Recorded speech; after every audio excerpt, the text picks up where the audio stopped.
YouTube, Hollywood, Instagram, TV, video games.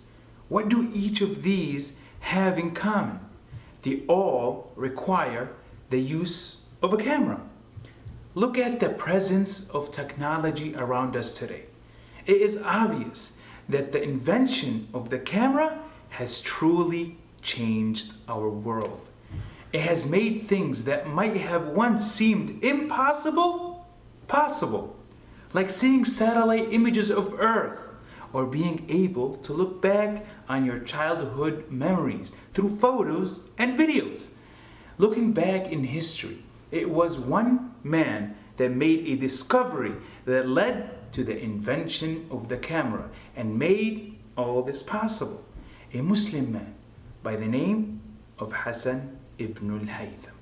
Ibn al-Haytham's story is one that begins with his imprisonment after failing to engineer a design to stop the flooding of the Nile River. The Khalifa, or leader of Egypt at the time, imprisoned him. It was during his imprisonment that he made his famous discovery. How, you might ask? Well, in the darkness of his room, he saw a beam of light enter through a small pinhole, projecting an image of the world outside onto the opposite wall. This occurrence led to his research on the functionality of the eye and how such a sophisticated creation of Allah subhanahu wa ta'ala allows us to see. At the time, the belief of how we see was that our eyes sends out invisible rays to the objects around us, enabling us to see them.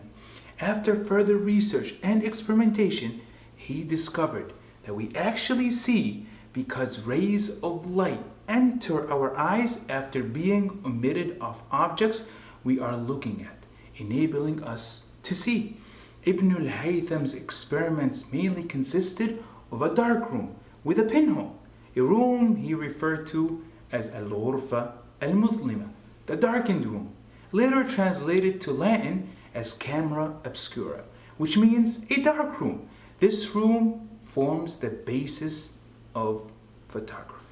Light would enter the room through a pinhole, projecting the world or objects outside the room.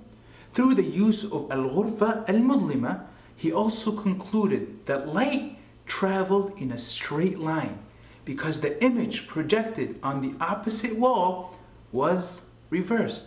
Further experimentation that Ibn al-Haytham conducted also included the use of lenses and mirrors. In doing so, he made discoveries and expressed ideas about vision and light that he published in his magnificent Book of Optics. His contributions to the world of science did not end there.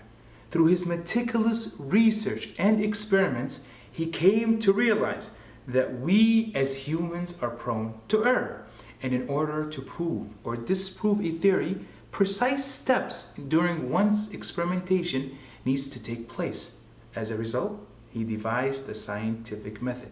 His research for evidence set a foundation that allowed scientists to rationally approach their research and accurately back up their claims. In 2015, the International Year of Light and Light-Based Technologies was commemorated by UNESCO. They celebrated the achievements of scientists throughout the past decades and centuries and recognized Hassan ibn al-Haytham for his everlasting contributions to the understanding of light, vision, and optics. Until next time, Assalamu alaikum.